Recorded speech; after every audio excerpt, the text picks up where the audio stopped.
गंजा देवर बना भाभी का स्मार्ट आईना। बम अकड़ बम के मैं चंपी करूं, जम के मेरे सिर पर भी बाल उग जाएं। तेल तो काफी खुशबूदार है, लगता है इस बार ये तेल लगाने से मेरे बाल उगेंगे। शीशे के सामने खड़े होकर अंकुश गाते हुए अपने गंजे सिर पर तेल की मालिश कर रहा होता है कि तभी अंकुश की भाभी दीपा उसे बुलाने कमरे में आती है और इस तरह अंकुश को देखकर हंसने लगती है। अरे देवर जी, आप क्या कर रहे हैं? अब ये तेल लगाने का नुस्खा किसने बता दिया आपको? अरे भाभी, बहुत बढ़िया तेल है। मैं कल शाम को आ रहा था ना, तो साइकिल पर एक बाबा को बेचते हुए देखा। 102% गारंटी है, इससे मेरे बाल उगाएंगे। देवर जी, अब आपका खेत बंजर हो चुका है। अब इस पर कितनी भी कोशिश कर लो, लेकिन फसल नहीं उगने वाली। क्यों समय बर्बाद कर रहे हो? और नीचे भी कितना तेल गिरा दिया है आपने। साफ करके बाहर आ जाओ, सभी नाश्ते पर इंतजार कर रहे हैं। दीपा हंसते हुए कमरे से बाहर आ जाती है, तो वहीं अंकुश अपनी भाभी दीपा की बात सुनकर मुंह बना लेता है। और अब हाथ धोकर जब अंकुश थोड़ी देर में बाहर डाइनिंग टेबल पर आकर बैठता है तो, अरे अंकुश, ये तेरा सिर इतना चिकना चिकना क्यों हो रहा है? और तेरी विग कहाँ है? दोबारा खराब हो गई क्या? अरे नहीं पापा, वो तो मैंने सिर की मालिश करी थी ना। अरे भाई, नहीं उगने वाले तेरे सिर पर बाल। जब तेरे बाल झड़ रहे थे उस वक्त क्यों नहीं ध्यान दिया? कितनी मेडिसिन इंजेक्शन ले लिए तूने, कोई असर हुआ जो अब तेल से होगा? वही तो मैं देवर जी को कब से समझा रही हूँ कि बंजर खेत पर फसल नहीं उगती, लेकिन ये भी ना। बड़ा बंजरा बंजरा कह रही है मेरे सर को। भाभी, आपको तो मैं बताऊंगा। इसी तरह 1-2 दिन गुजर जाते हैं। घर का सारा काम खत्म करके दीपा अपने कमरे में सोने के लिए जाती है कि तभी अंकुश चुपके से दीपा के कमरे में आ जाता है और दीपा की लंबी सी चोटी को देखकर, भाभी, आज का दिन तो आप हमेशा याद रखोगे। अंकुश दीपा की लंबी सी चोटी को बेड के सिरहाने से बांध देता है और अब अपनी जेब से एक बलून निकालकर उसे अच्छे से फुला लेता है और बिल्कुल दीपा के कान के पास ले जाकर एकदम से फोड़ता है, जिसकी आवाज से दीपा एकदम से घबरा उठती है। अरे बम फट गया, भागो भागो, लगता है दुश्मन देश ने हमारे देश पर परमाणु बम फोड़ दिया है। अरे भाभी, कोई बम नहीं फूटा है, वो तो मैंने बलून फोड़ा था। आप कितनी डरपोक हो, आज पता चल गया मुझे। अच्छा, तो ये सब तुम्हारी करामात थी। रुको, अभी बताती हूँ तुम्हें। दीपा जैसे अंकुश को मारने के लिए उठने की कोशिश करती है कि तभी बेड से चोटी बंधी होने की वजह से दीपा बेड पर वापस गिर जाती है। ये देखकर अंकुश और जोर जोर से हंसने लगता है। बड़ा मजाक उड़ा रही थी ना मेरा, क्यों अब आया मजा? इस टकले से भी मैं काफी बढ़िया सोच लेता हूँ भाभी। दीपा अब जल्दी से अपनी चोटी खोलती है और अंकुश के पीछे उसे मारने के लिए दौड़ती है। तो वहीं ये सब देखकर हॉल में बैठे दीपा के सास ससुर भी हंसने लगते हैं। इन दोनों का भी मुझे समझ में नहीं आता है। कौन कहेगा कि देवर भाभी हैं? ऐसा लगता है कि दोनों सगे भाई बहन हो। अगर हमारी भी बेटी होती तो बिल्कुल इसी तरह अपने भाइयों से लड़ती। वो तो है भाग्यवान, लेकिन कभी कभी सोचता हूँ हमारे अंकुश के साथ में काफी गलत हुआ। हमने भी इस बार ध्यान नहीं दिया, गलती हमारी भी है। 12वीं में फेल होने के बाद हमारा अंकुश काफी डिप्रेशन में चला गया था। पास होने के लिए दिन रात पढ़ाई करता था, न खाता था न पीता था। धीरे धीरे कितना कमजोर सा हो गया था, टेंशन ले लेकर, जिससे इसके सर के बाल झड़ने लगे। और अब देखो, मेरे जवान बेटे के सर पर एक भी बाल नहीं है। भगवान करे उसकी जिंदगी में एक ऐसी लड़की आए जो इसके दुख को समझे। मैं तो बस हमेशा इसकी खुशी की प्रार्थना करता हूँ। सालों पहले 12th में फेल हो जाने की वजह से अंकुश ने हद से ज्यादा पढ़ाई करनी शुरू कर दी थी। पढ़ाई की टेंशन की वजह से धीरे धीरे अंकुश के हार्मोन इम्बैलेंस होते रहे और उसका सीधा असर अंकुश के बालों पर हुआ। टीनेज में ही अंकुश पूरी तरह से गंजा हो चुका था और अब उसे अपना ये गंजापन छुपाने के लिए विग का सहारा लेना पड़ता था। ऐसे समय गुजरता है और आज अंकुश के कुछ पुराने दोस्त उससे मिलने घर आए होते हैं। सच में कितना समय हो गया ना हम लोगों को मिले हुए। जब से स्कूल पास आउट हुए हैं तब से लेकर अब जाकर हम तीसरी बार मिल रहे हैं। वैसे यार, कुछ भी बोलो, जो बात स्कूल के दोस्तों में थी वो कोई और दोस्तों में नहीं है। वैसे अंकुश, तूने हमारे सामने विग क्यों पहनी है? हमें तो पता है कि तू गंजा है। चल विग उतार दे, अच्छा नहीं लग रहा है इसमें तू हमें। अरे नहीं यार, मुझे थोड़ी शर्म आती है, इसलिए मैं घर पर भी ज्यादातर विग पहन कर ही रहता हूँ। अरे हम लोगों के सामने कैसी शर्म, हम तो तेरे अपने हैं, चल उतार विग। प्रदीप अंकुश के सिर से उसकी विग निकाल देता है। ये देखकर अंकुश, प्रदीप विग देना मेरी, मुझे ऐसा मजाक नहीं पसंद है। विग चाहिए तो लेना, हमारे पास ही तो है, ये ले। उस विग को लेकर वो लोग एक दूसरे को पास करते हैं। अपने गंजे सिर की वजह से अंकुश को अपने दोस्तों के सामने काफी शर्म आ रही होती है कि तभी अंकुश की भाभी दीपा किचन से स्नैक्स लेकर आती हैं और ये सब देखकर, ये तुम लोग क्या कह रहे हो? अरे भाभी हमारे सामने विग लगाकर बैठा था। अरे हम तो इसके दोस्त हैं, हमारे सामने कैसी शर्म। अब ये गंजा है तो गंजा है, अब इसमें क्या ही कर सकते हैं। अंकुश, प्रदीप ठीक तो कह रहा है, तुम्हें तो सिर्फ अपने गंजेपन की वजह से शर्म आती है। जरा तुम अपने दोस्तों को तो देखो, एक का पेट तो ऐसे निकला है मानो जैसे उसका 9वां महीना चल रहा हो और कुछ दिनों में उसकी डिलीवरी होने वाली हो। और ये तुम्हारा दोस्त कितना काला है, अगर अंधेरे में खड़ा कर दिया ना तो बेचारे के दांत ही चमकेंगे। जब इन लोगों को तुम्हारे सामने ऐसे आने में शर्म नहीं है तो तुम्हें क्यों आ रही है? दीपा की ऐसी बातें सुनकर प्रदीप और राजीव का मुंह बन जाता है और अब वो अंकुश को उसकी विग देकर शांत होकर बैठ जाते हैं। थोड़ी देर बाद जैसे अंकुश के दोस्त जाते हैं तो अंकुश सीधा किचन में अपनी भाभी के पास आता है। थैंक यू भाभी, मेरी हेल्प करने के लिए। कैसी हेल्प? मैंने क्या किया? भाभी मुझे पता है, आपने जानबूझकर मेरे दोस्तों का मजाक उड़ाया ताकि वो मेरी विग मुझे वापस दे दें, है ना? हंसी मजाक एक तरफ और किसी की सेंटीमेंट को हर्ट करना एक तरफ। मैं भले ही तुम्हारा मजाक उड़ाती हूँ लेकिन हमेशा कोशिश करती हूँ कि मैं ऐसा कुछ ना बोलूं जिससे तुम्हें हर्ट हो। आप वर्ल्ड की बेस्ट भाभी हो। दीपा और अंकुश के बीच में चाहे कितनी ही नोकझोंक क्यों ना हो, लेकिन दोनों का रिश्ता काफी प्यार भरा था। दोनों ही हमेशा एक दूसरे को सपोर्ट करते। ऐसे कुछ समय गुजर जाता है। अंकुश के ऑफिस में आज पार्टी होती है जहां सारे एम्प्लॉइज डांस कर रहे होते हैं। तुम कब से यहाँ इसी कोने में खड़े हो? आओ ना हमारे साथ डांस करो। अरे नहीं, तुम लोग करो, मुझे डांस वगैरह नहीं आता। तुम कभी डांस नहीं करते, आज तो तुम्हें डांस करना ही होगा। क्यों दोस्तों? हाँ अंकुश, तुम्हें डांस करना ही होगा। अंकुश के कलीग्स उसे डांस फ्लोर पर जबरदस्ती ले जाते हैं। सबके जोर देने पर जब अंकुश भी उनके साथ डांस करने लगता है कि तभी डांस करते हुए अंकुश की ऑफिस कलीग नीलम का हाथ गलती से अंकुश के विग पर लग जाता है, जिससे अंकुश की विग निकलकर सीधे जमीन पर गिर जाती है और सभी ऑफिस वाले अंकुश को गंजा सिर देख लेते हैं।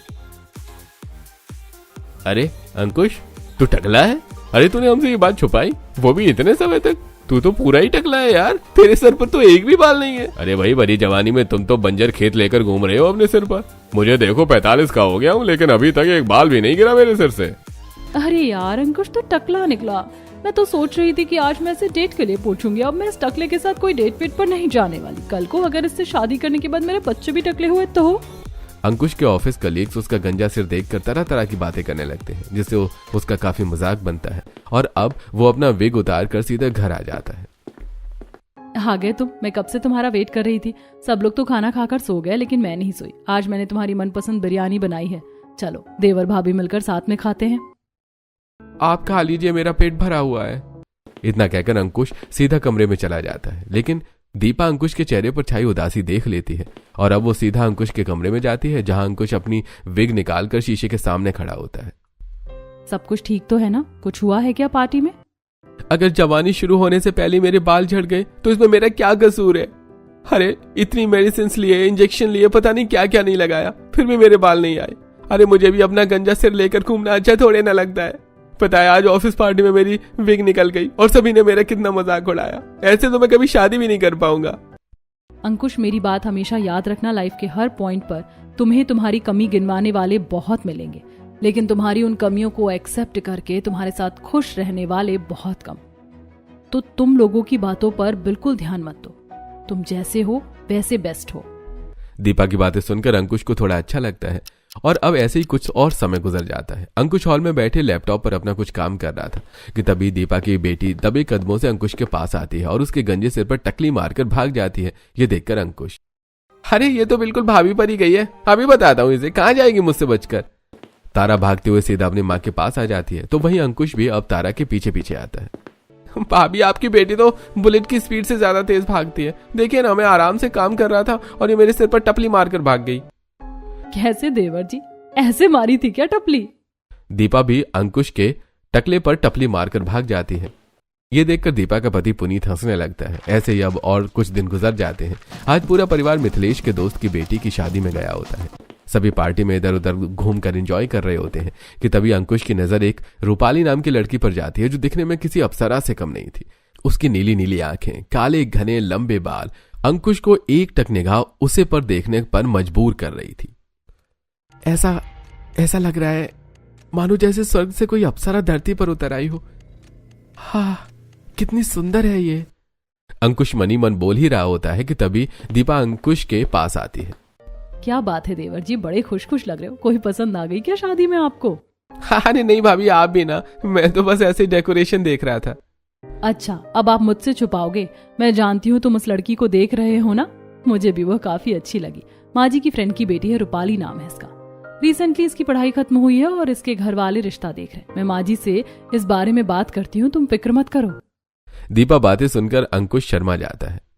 तो वहीं दीपा अब इस बारे में सरस्वती को बताती है और सरस्वती अपनी सहेली ममता से बात करके दोनों परिवार वालों को मिलने का प्लान बनाती है।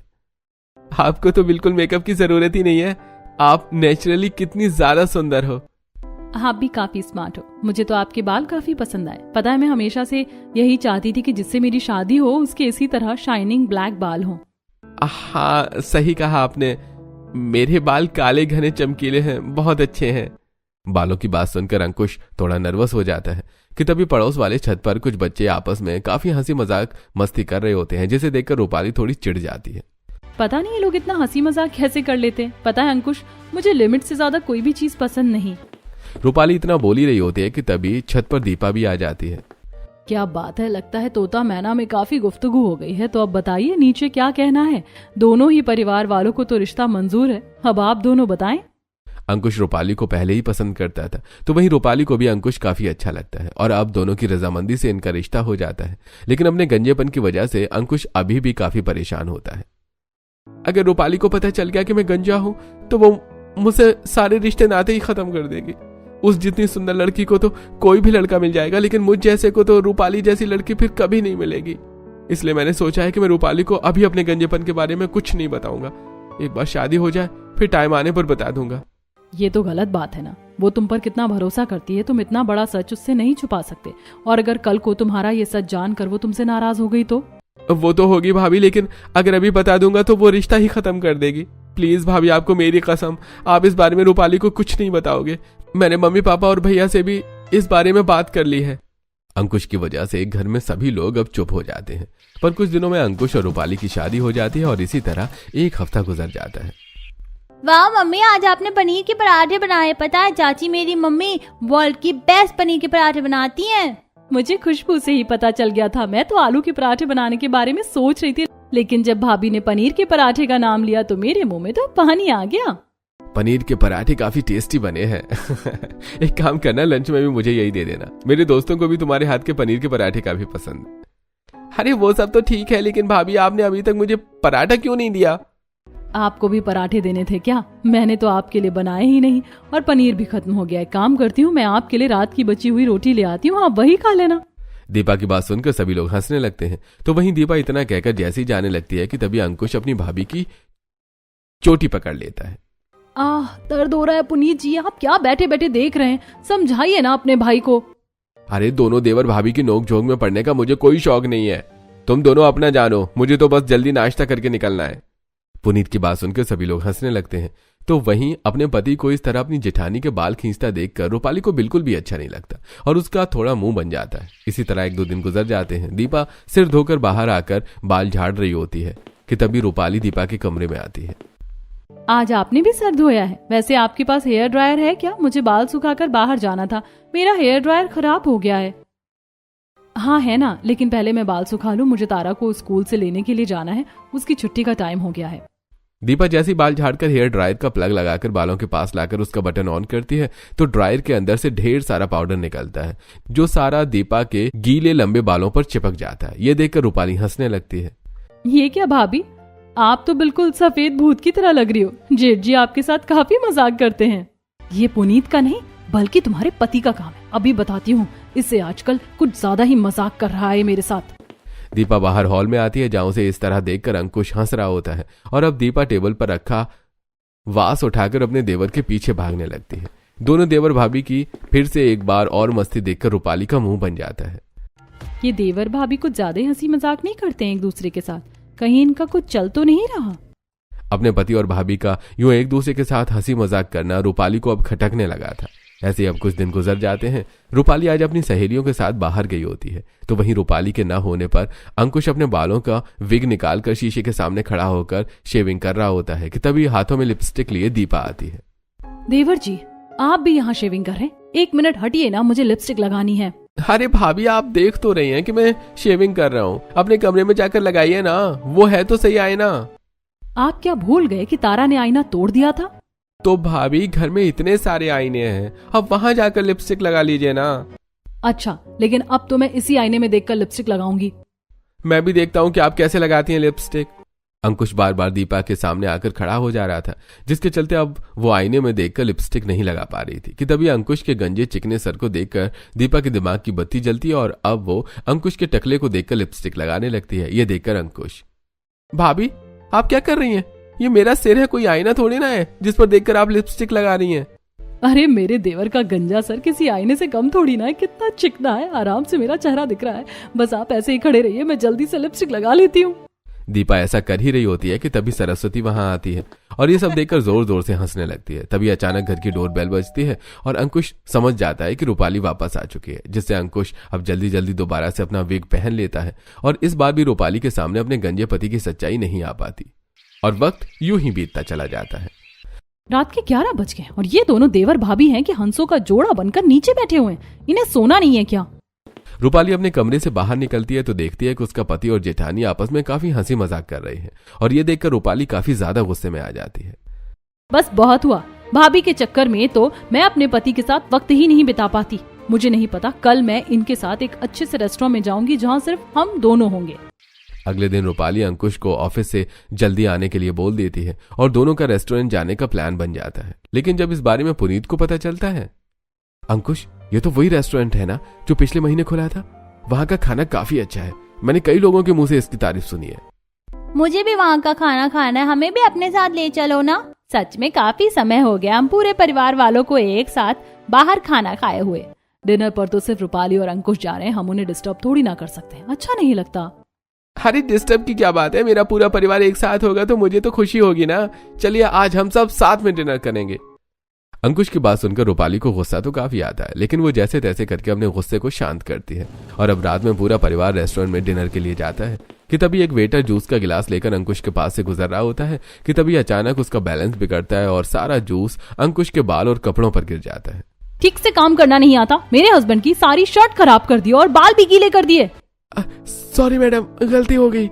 वेटर को डांटकर रूपाली जैसे ही अंकुश के सिर पर हाथ लगाती है तो अचानक अंकुश के नकली बालों की विग नीचे गिर जाती है और अब रूपाली के सामने उसके पति का गंजा सिर होता है।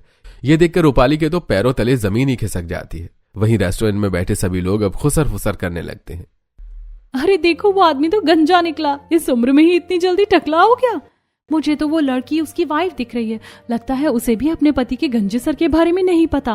प्लीज गुस्सा मत करना, मैं तुम्हें इस बारे में बताने ही वाला था। ये सब क्या है? तुम गंजे हो? मैं समझती थी कि ये तुम्हारे असली बाल है। तुमने इतना बड़ा धोखा दिया मुझे। क्या तुम्हारे घर वालों को भी इस बारे में नहीं पता था? सबको पता है, सबने मुझे कहा था कि मैं तुम्हें सच्चाई बता दूं, लेकिन मैं तुम्हें किसी भी कीमत पर खोना नहीं चाहता था। तो अब तुम्हें क्या लग रहा है कि ये सब देखकर मैं तुम्हारे साथ रहना चाहूंगी? तुमने और तुम्हारे पूरे परिवार ने मिलकर मुझे धोखा दिया है। रूपाली बहू, जो भी बातें हैं हम घर चलकर करते हैं ना, क्यों रेस्टोरेंट में तमाशा बना रही हो? और जो आप लोगों ने मेरा तमाशा बना दिया उसका क्या? अरे लोग क्या कहेंगे? मुझ जितनी सुंदर लड़की जिसके इतने लंबे काले बाल हैं, उसका पति गंजा है। हाय मैं लुट गई, मैं बर्बाद हो गई। रूपाली रेस्टोरेंट में फूट फूट कर रोना शुरू कर देती है और अब सीधा घर आ जाती है। तो वहीं बाकी घर वाले भी शर्मिंदा होकर जल्दी से घर आते हैं। अंकुश रूपाली को काफी समझाने की कोशिश करता है, लेकिन रूपाली उसकी कोई बात सुनने को राजी नहीं थी। मैं जानता हूं तुम इस वक्त मुझसे बहुत गुस्सा हो, लेकिन मैं भी क्या करता। मैंने काफी कोशिश करी कि मेरे बाल वापस आ जाए, लेकिन नहीं आए, इसलिए मैं विग लगाता हूं। लेकिन इस बारे में किसी को भी बाहर नहीं पता, प्लीज मुझे माफ कर दो। आगे तुम्हें ये पता चले कि मैं इतनी गोरी नहीं काली हूँ, मेरे ये बाल नकली हैं, नीली आंखों के लिए लेंस पहनती हूँ, तो तुम क्या करते? अरे तुम तो मुझे कब का छोड़ देते। अब मैं तुम्हारे साथ और नहीं रह सकती। रूपाली, अंकुश तुम्हें सब कुछ सच बता देना चाहता था, लेकिन वो तुम्हें खोने के डर से कुछ नहीं कह पाया। उसे माफ कर दो। उसके सर पर भले ही बाल ना हो, लेकिन वो तुमसे बहुत प्यार करता है। आप तो बोलोगी भाभी, आपको तो कुछ ज्यादा ही प्यार है मेरे पति से। अरे आपका पति टकला नहीं है ना, इसीलिए, लेकिन मेरा पति टकला है। मुझे आप लोगों से और कोई बात नहीं करनी, चले जाइए सब यहाँ से। रूपाली सभी को अपने कमरे से निकालकर खुद कमरे में बंद हो जाती है और उस दिन के बाद से अब रूपाली और अंकुश के बीच का रिश्ता धीरे धीरे खराब होने लगता है। काफी भूख लग रही है, आज ऑफिस में कुछ ज्यादा ही काम था, खाना लगा दो। खाना बना रखा है, खुद जाकर ले लो, मैं तुम्हारी नौकरानी नहीं हूँ। ये किस तरह से बात कर रही हो तुम मुझसे? जब पति ऑफिस से थक हार कर आता है तो पत्नी से तो खाना मांगेगा ना। सच छुपा सकते हो तुम मुझसे, धोखा दे सकते हो, लेकिन खुद से खाना लेकर नहीं खा सकते। वाह रे वाह, तुम मर्द जात की भी तारीफ करनी पड़ेगी। रूपाली के ऐसे ताने सुनकर अंकुश को काफी बुरा लगता है और जब अंकुश किचन में जाकर खाना ले रहा होता है कि तभी वहां दीपा आ जाती है। रूपाली तुमसे अभी तक नाराज है। उसका नाराज होना जायज है, इसीलिए मैंने तुमसे कहा था कि तुम रूपाली को पहले ही सब बता दो, लेकिन खैर अब क्या कर सकते हैं, मैं रूपाली से इस बारे में बात करती हूँ। अपने देवर देवरानी का बिगड़ता रिश्ता देखकर दीपा को काफी बुरा लग रहा था और अब वो रूपाली से इस बारे में बात करती है। अगर तुम्हारी जगह मैं होती तो शायद मैं भी ऐसा ही करती, लेकिन अब अंकुश तुम्हारा पति है, तुम कब तक उससे नाराज रहोगी? वो बेचारा तो अब बिल्कुल हंसना भी भूल गया है। अगर आपको अपने देवर की इतनी फिक्र है तो आप जोकर बनकर उसके सामने क्यों नहीं बैठ जाती? पूरा दिन हंसता रहेगा। एक बार मेरी जगह खुद को रखकर देखिए, तब आपको एहसास होगा। दीपा के समझाने पर भी रूपाली उसकी बात नहीं समझती और ऐसे ही समय गुजरता रहता है। अगर तुम इस बेड पर सोगे तो मैं नहीं सोऊंगी, तुम बाहर जाकर सो, मुझे तुम्हारे साथ अब एक जगह बैठना भी मंजूर नहीं है। मैं सिर्फ गंजा हूँ, कोई गिरा हुआ आदमी नहीं हूँ जो तुम मुझे इस तरह से ट्रीट कर रही हो। आखिरकार कब तक ऐसा चलता रहेगा? सारी जिंदगी भर। मुझ जैसी खूबसूरत लड़की तुम जैसा गंजा पति कभी डिजर्व नहीं करती। अब तुम इस कमरे से बाहर जा रहे हो या मैं जाऊं? तुम ही सो जाओ, मैं बाहर जाकर सोफे पर सो जाऊंगा। अंकुश अब अपना बिस्तर लेता है और बाहर सोफे पर जाकर सो जाता है और जब अगले दिन मिथिलेश और सरस्वती अपने बेटे को इस तरह सोफे पर सोता पाते हैं तो अरे पता नहीं अंकुश और रूपाली के बीच में ऐसा कब तक चलता रहेगा, इनका रिश्ता ठीक होगा भी या नहीं। इस बारे में रूपाली से बात की थी, लेकिन वो तो सुनने को ही तैयार नहीं है। लगता है मुझे ही सास बनकर उससे बात करनी होगी। दोपहर में सरस्वती जब रूपाली से बात करने के लिए उसके कमरे में जाती है तो बहू, मुझे तुझसे कुछ जरूरी बात करनी थी। जानती हूँ माँ जी कि आपको मुझसे क्या बात करनी थी, लेकिन मुझे उस बारे में कोई बात नहीं करनी। मैं अपनी फ्रेंड के साथ बाहर जा रही हूँ, थोड़ा मूड फ्रेश करने के लिए, क्योंकि इस घर में तो मैं कभी खुश रह ही नहीं सकती। रूपाली अंकुश के साथ साथ अब घर में सबके साथ उखड़ा उखड़ा रहने लगी थी, तो आए दिन रूपाली और अंकुश के बीच में अब काफी लड़ाइयां होती हैं। रोज रोज रूपाली और अंकुश की लड़ाई की आवाज सुनकर पड़ोस में रह रही आंचल आज रूपाली से इस बारे में पूछ लेती है। क्या बात है, आजकल तुम्हारी और अंकुश की लड़ाई की आवाज हमारे घर तक आने लगी है। सब ठीक तो है ना? देखो, तुम मेरी फ्रेंड हो तो मुझे बता सकती हो इस बारे में। तुम्हें क्या बताऊं आंचल, मेरे पूरे परिवार वालों ने मुझे धोखा दिया है। पता है, मेरा पति गंजा है। गंजा, वो विग पहनकर घूमता है। अब तुम ही बताओ, क्या मैं उस गंजे के साथ रहूं? अंकुश भैया गंजे हैं? हे राम, मुझे तो इस बारे में कुछ पता ही नहीं था। तुम्हारे साथ तो सच में काफी बुरा हुआ। मैं इस बारे में किसी को कुछ नहीं बताऊंगी, तुम फिक्र मत करो। रूपाली परेशान होकर गलती से आंचल के सामने सारी बात कह देती है, तो वहीं आंचल मीठी छुरी बनकर सारे पड़ोसियों से ये बात फैला देती है और अब ऐसे ही 1-2 दिन गुजर जाते हैं। आज सरस्वती मोहल्ले की सभी औरतों के साथ पार्क में बैठी होती है कि तभी कमला नाम की औरत, अरे सरस्वती बहन, सुना है तुम्हारा छोटा लड़का गंजा, वो विग पहनकर घूमता है। तुमने सही नहीं किया अपनी बहू को ये ना बताकर। अरे तुम्हारी बहू इतनी सुंदर है, अब वो एक गंजे पति के साथ कैसे रहेगी? बकवास कर रही हो, तुम्हें किसने बताया सब? इसमें बताने वाली कौन सी बात है, पूरे मोहल्ले को पता है ये बात, तो सब तुम्हारी बुराई कर रहे हैं। भला कोई सास अपनी बहू के साथ ऐसा कर सकती है? अब जब भी अंकुश मोहल्ले से गुजरता तो लोग उसे देखकर बातें बनाने लग जाते हैं, जिससे अंकुश अब धीरे धीरे डिप्रेशन में जा रहा था। इसी तरह अब समय गुजरता रहता है। अंकुश आज ऑफिस से थोड़ा जल्दी घर आ रहा था कि तभी रास्ते में उसे एक मदारी वाला दिखता है जो सभी बच्चों को बंदर का खेल दिखा रहा होता है। अरे वाह, कितने सालों के बाद मदारी वाला देखा है मैंने। बचपन में रोज हमारे मोहल्ले में आता था बंदर का खेल दिखाने के लिए।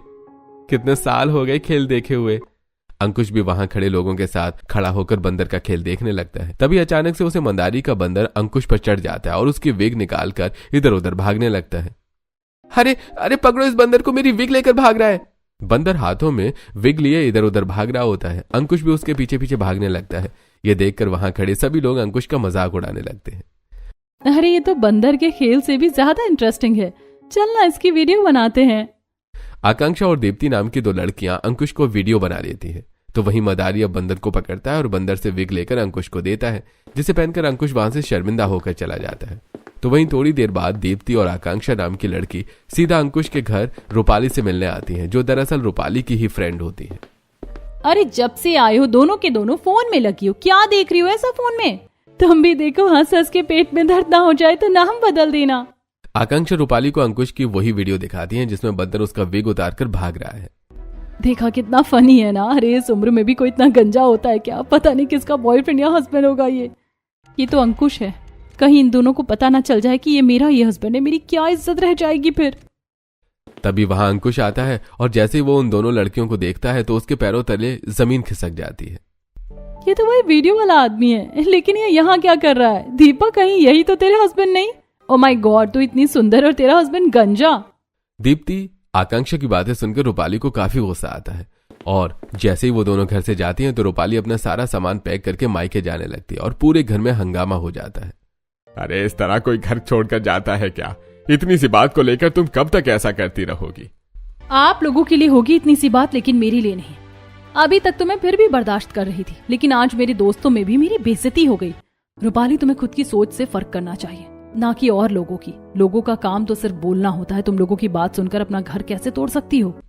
रूपाली, मैं तुमसे बहुत प्यार करता हूँ, मैं तुम्हारे बगैर नहीं जी पाऊंगा, मत जाओ प्लीज। हटो मेरे रास्ते से, वरना मुझसे बुरा कोई नहीं होगा। रूपाली किसी की भी नहीं सुनती और सीधा अपने मायके चली जाती है। तो वहीं उस दिन के बाद से अंकुश काफी चुपचाप रहने लगा था। न ही वो घर में किसी से बोलता और न ही कहीं बाहर जाता, मानो जैसे अंकुश में अपने आप को तन्हा कर लिया हो। और अब इसी तरह से 2 महीने गुजर जाते हैं। रूपाली बेटा, 2 महीने हो गए हैं तुझे, अब तो तुझे अपने ससुराल चले जाना चाहिए। आस पड़ोस के लोग बातें बनाने लग गए हैं। क्या जवाब दूं मैं उन्हें कि क्यों मेरी बेटी ससुराल छोड़कर यहाँ रह रही है? माँ, ये मेरा घर है, मैं यहाँ जब तक चाहे रह सकती हूँ। मुझे उन फ्रॉड लोगों के घर नहीं जाना, वो धोखेबाज हैं। ममता भी रूपाली को काफी समझाने की कोशिश करती है, लेकिन वो अपनी माँ की बात भी नहीं मानती। ऐसी कुछ समय और गुजर जाता है। रूपाली अपनी माँ के साथ हॉल में बैठी होती है, तभी वहां दीपा अंकुश को लेकर आती है, जिसे देखकर रूपाली, अंकुश, तुम यहाँ, और भाभी आप भी, आप दोनों यहाँ क्या कर रहे हैं? मैंने कहा ना कि मैं वापस नहीं जाऊंगी। तुम्हें अंकुश के बालों से दिक्कत थी ना, अब अंकुश के बाल आ चुके हैं, उसने कोई विग नहीं पहनी है, अब तो तुम वापस आ जाओ। मेरे चेहरे पर क्या बेवकूफ लिखा हुआ है जो मैं आप लोगों की बात मान जाऊंगी? इतने सालों से इनके सर पर एक बाल नहीं आया और अब इन 2 महीनों में ही इनके सर पर इतने घने बाल आ गए। अगर तुम्हें यकीन नहीं होता, खुद ही मेरे बाल खींच कर देख लो, असली हैं। अंकुश के कहने पर जब रूपाली उसके बाल चेक करती है तो वो असली बाल होते हैं। ये देखकर रूपाली के तो पैरों तले जमीन खिसक जाती है। ये तो आपके असली ही बाल हैं, लेकिन 2 महीने में आपके असली बाल कहाँ से आए? जब घर छोड़कर चली गई थी तो अंकुश काफी परेशान रहने लगा था। और ऐसे ही एक दिन, थोड़ा तो खाना खा लो, सुबह से तुमने कुछ भी नहीं खाया है। मेरा सच में मन नहीं है, मैं तो बस रूपाली के बारे में ही सोच रहा हूँ, कहीं वो मुझे डिवोर्स तो नहीं दे देगी ना।